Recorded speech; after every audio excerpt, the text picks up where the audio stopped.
మరొక ఇంట్రెస్టింగ్ వీడియోతో మీ ముందుకు రావడం జరిగింది. So, welcome to our SNS mind bridge YouTube channel. So, అందరూ వీడియో చూస్తున్నారు అండ్ కామెంట్స్ కూడా చేస్తున్నారు. వాళ్ళకందరికీ రిప్లై ఇస్తాను. బట్ ఎవరు సబ్స్క్రైబ్ చేసుకోవట్లేదు. Please subscribe our channel and support us. ఇలాంటి మరిన్ని వీడియోలు మీకు తీసుకోవడం జరుగుతుంది. So, let's begin to our topic. So, Telangana స్టేట్‌లో ఉన్న జిల్లాలో మనకి డిస్ట్రిక్ట్ కోర్ట్ నుంచి మనకి నోటిఫికేషన్ అయితే రిలీజ్ అయింది. సో, చాలా డిస్ట్రిక్ట్‌లలో మనకి కొన్ని వేకెన్సీస్ ఉన్నాయి. సో, ఆ వేకెన్సీస్‌ని ఈ నోటిఫికేషన్ ద్వారా ఫిల్ చేయడం జరుగుతుంది.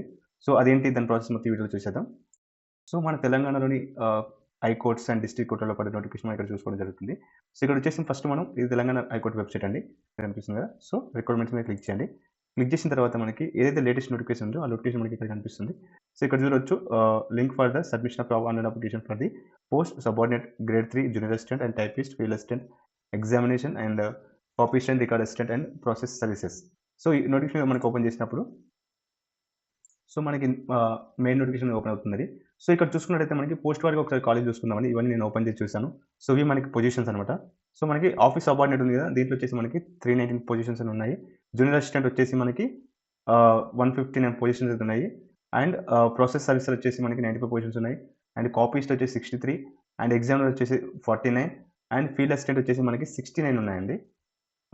టైపిస్ట్ వచ్చేసి 42 అండ్ రికార్డ్ అసిస్టెంట్ వచ్చేసి మనకి 36 ఉన్నాయండి. అండ్ స్టెనోగ్రాఫర్ గ్రేడ్ 3 వచ్చేసి మనకి 35 ఉన్నాయండి. సో, ఈ విధంగా మనం ఒక్కొక్క నోటిఫికేషన్ ఓపెన్ చేసి చూసినట్టయితే మనకి ఎన్ని పొజిషన్ ఖాళీలు ఉన్నాయని క్లియర్‌గా అనిపిస్తుంది.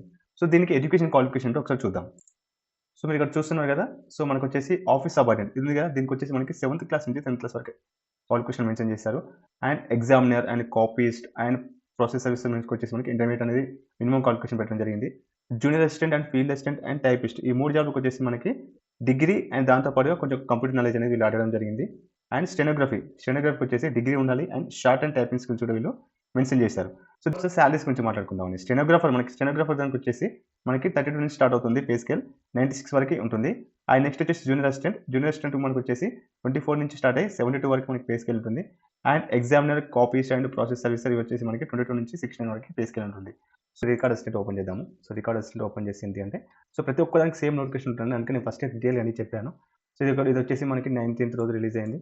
సో, ఇదొచ్చేసి మనకి 24th నుంచి 1 నుంచి ఆన్‌లైన్ అప్లికేషన్ తీసుకుంటారంట. ఇదొచ్చేసి మనకి వెబ్‌సైట్. సో, 13th వరకు తీసుకుంటారు. సో, ఇదొచ్చేసి ఇంపార్టెంట్ డేట్స్ ఆల్రెడీ చెప్పాను. 19థ్‌కి నోటిఫికేషన్ వచ్చింది. 24థ్‌కి మనకి అప్లికేషన్ స్టార్ట్ అవుతుంది. 13థ్‌కి ఎండ్ అవుతుంది. సో, ఎవరైతే అప్లికేషన్ చేస్తారో అవుట్‌సోర్సింగ్ కాంట్రాక్ట్‌కి వాళ్ళు డాక్యుమెంట్స్ సబ్మిట్ చేసుకోవడానికి ఇది 18-26 వరకు ఎక్స్టెండ్ చేయడం జరిగింది. ఇదొచ్చేసి మనకి క్లోజింగ్ వచ్చేసి 5/3/2026కి క్లోజింగ్ అయిపోతుందన్నమాట. సో, వీళ్ళు ఎగ్జామ్ డౌన్‌లోడ్ ఆల్టర్నేట్ ఇంకా డేట్ మెన్షన్ చేయలేదు. అండ్ ఎగ్జామ్ వచ్చేసి ఏప్రిల్‌లో ఉంటుందని చెప్తున్నారు. బట్ ఇక డేట్ అనేది మనకి మెన్షన్ చేయలేదు. సో, వేకెన్సీ పొజిషన్ వచ్చేసి మనం ఆల్రెడీ మాట్లాడుకున్నాము. ఇది district and unit wise vacancy positions అండి. సో, ఇదొచ్చేసి మీరు చూసుకోవచ్చు. ఇది హైకోర్ట్ అండ్ డిస్ట్రిక్ట్ కోర్టులో మనకుంటుంది. సో, ఎవరైతే ఈడబ్ల్యూఎస్ సర్టిఫికేట్ వాళ్ళు ఉంటారో వాళ్ళు ఖచ్చితంగా వాళ్ళ రిజర్వేషన్ అనేది క్లెయిమ్ చేసుకోవచ్చు అని చెప్పేసి వాళ్ళు మెన్షన్ చేస్తున్నారు. ఎందుకంటే వాళ్ళు డిస్ట్రిక్ట్ వైస్‌గా వాళ్ళు కొన్ని కేటగిరీస్ ఇచ్చారు. ఆ కేటగిరీ చూసుకొని మరి అప్లై చేసుకోండి. సో, ఎడ్యుకేషన్ క్వాలిఫికేషన్స్ ఇంతకుముందు మనం చూసుకున్నాము. సో, ఇంటర్మీడియేట్ వీళ్ళు మెన్షన్ చేశారు. బోర్డ్ ఆఫ్ ఇంటర్మీడియేట్ అని చెప్పేసి. సో, దాని తర్వాత linguistic qualifications. So, candidates shall not eligible for the appointment if they do not process the advocate knowledge of the language of the district in which they are to be appointed. ఎవరైతే వాళ్ళు ఏ కోర్ట్‌లో అయితే appoint అవుతున్నారో ఆ పాయింట్‌కి సంబంధించిన లాంగ్వేజ్‌లో వాళ్ళు qualify లేకపోతే, వాళ్ళు ప్రాపర్‌గా అడ్వకేట్ చేసుకోకపోతే వాళ్ళు నాట్ అపాయింటెడ్ అని చెప్తున్నారు. సో, ఏజ్ లిమిట్ వచ్చేసి మనకి 18-46 ఇయర్స్ ఉండాలి. అండ్ క్యాజువల్ అయితే రిజర్వేషన్ ఉంటుంది. మీరు ఇక్కడ చూసుకోవచ్చు. రిజర్వేషన్ ఎలా ఉంటుందని చెప్పేసి ఇక్కడ వీళ్ళు మెన్షన్ చేశారు క్లియర్‌గా. సో, దాని తర్వాత రిజర్వేషన్ ఆల్రెడీ మనం మాట్లాడుకున్నామండి. దాని గురించి మళ్ళీ మాట్లాడలేదు. So, method of requirement. So, conduct computer based exam.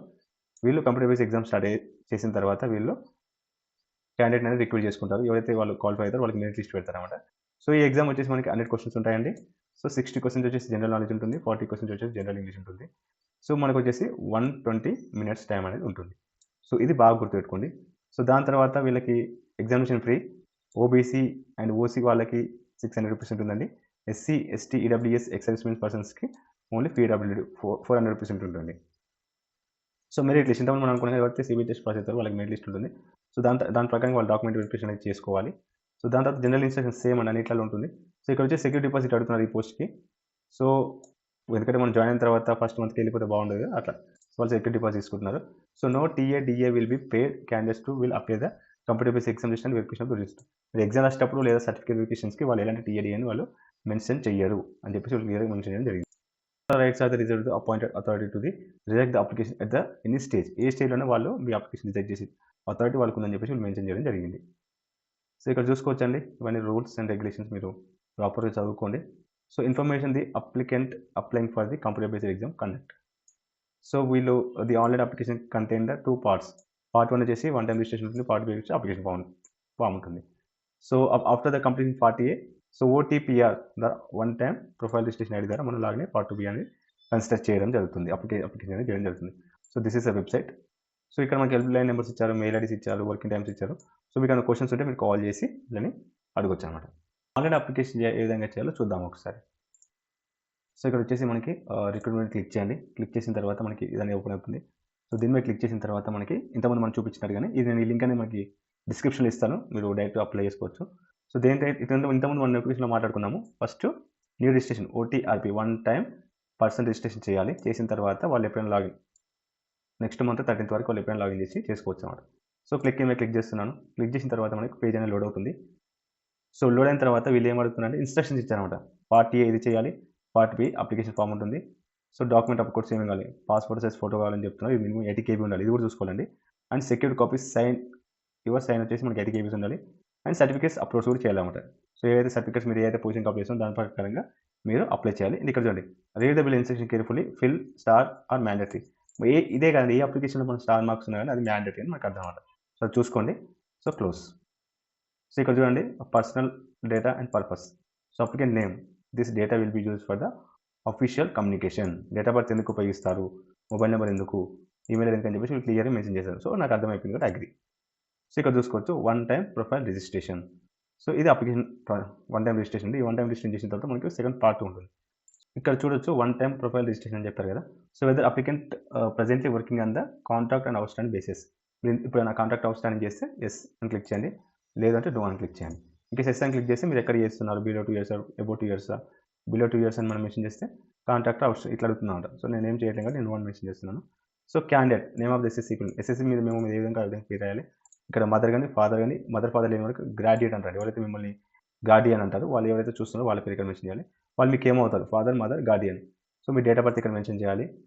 So gender ఏమో ఇక్కడ మెన్షన్ చేయాలి. దాని తర్వాత మ్యారిటల్ స్టేటస్, పెళ్ళి అయిందా కాలని అడుగుతుంది, ఇక్కడ మెన్షన్ చేయాలి. కేటగిరీ SC ST ఉన్నాయి కదా. So SC group 1, group 2, group 3 ఉంటాయండి. సో ఏంటో ఒకసారి తెలుసుకున్న తర్వాత మీరు అప్లికేషన్ స్టార్ట్ చేయండి. ఇంకేస్ తెలియకపోతే నాకు కామెంట్ చేయండి, నేను తెలియజేస్తాను. So are you physical handicapped, వికలాంగులని అడుగుతున్నాడు. SR నో. ఎక్స్ సర్వీస్ మెన్ అంటే మీరు ఎక్స్ సర్వీస్ మెన్, SR నో. సో మీ ఆధార్ కార్డ్ 4 digits కొట్టండి. మీ మొబైల్ నెంబర్ మీ మొబైల్ కన్ఫర్మ్ చేయండి, మెయిల్ ఐడి కన్ఫర్మేషన్ చేయండి. అండ్ నేను ఇక్కడ యాదాద్రి డిస్ట్రిక్ట్ మాత్రం మెన్షన్ చేసుకోండి, ఎందుకంటే నా యాదాద్రి డిస్ట్రిక్ట్ అని చెప్పి మెన్షన్. మీ డిస్ట్రిక్ట్ మీరు పెట్టేసుకోండి. అండ్ ఒకటి చూసుకోండి, మీరైతే అప్లై చేస్తున్న ఆ డిస్ట్రిక్ట్లో మీకు సంబంధించిన పొజిషన్ ఉందా, మీరు ఏ పొజిషన్కి అప్లై చేస్తున్నా ఆ పొజిషన్లో వేకెన్సీ ఉన్నాయో లేదో చూసి అప్లై చేసుకోండి. సో నాకు ప్రిఫరెన్స్ సిటీస్ అవుతాయి, ఎక్కడెక్కడ నేను ఎగ్జామ్ అనుకుంటున్నా 51, 52, 53 అట్లా 5 ప్రిఫరెన్స్ మనం ఇస్తాం ఇక్కడ. సో వాళ్ళు మనం కమ్యూనికేట్ చేయడానికి కమ్యూనికేషన్ అడ్రస్ రాయాలి, state, district, city, pin code. So permanent address కూడా సేమ్ అయితే, ఇది కమ్యూనికేషన్ అడ్రస్ అంటే మీరు ప్రెసెంట్ ఉండేదండి. సో అడ్రస్ అంటే ఇది పర్మనెంట్ అడ్రస్, ఈ రెండు సేమ్ అయితే సో ఇక్కడ క్లిక్ చేస్తే కింద వచ్చి అడ్రస్ పడిపోతున్నాడు. నువ్వు అంటే ఇక్కడ మీ మాన్యువల్ ఎంటర్ చేయాలి. సో అగ్రి కొట్టిన తర్వాత జనరేట్ ఓటీపీ మీద కొట్టేసి ఇక్కడ క్యాప్చా ఎంటర్ చేసేసి రివ్యూ మీద కొట్టేసి అయిపోతుందండి. సో దాని తర్వాత ఈ ఫస్ట్ స్టెప్ అయిపోయిన తర్వాత సో ఇక్కడ మనకి లాగిన్ ఉంది కదా. సో లాగిన్ మీద క్లిక్ చేస్తే మనకి సెకండ్ అనేది వచ్చేస్తుంది. సో ఈ విధంగా మనం అప్లికేషన్ చేయాలి. సో ఇది ఫిల్ చేయట్లేదు ఎందుకంటే మీకు క్లియర్ అర్థమైపోయింది అనుకుంటున్నాను. ఇంకోసి ఎవరికైనా అర్థం కాకపోతే నాకు చెప్పండి, నేను దీనికోసం కూడా స్పెషల్గా ఇంకో వీడియో చేయడం జరుగుతుంది. So thank you.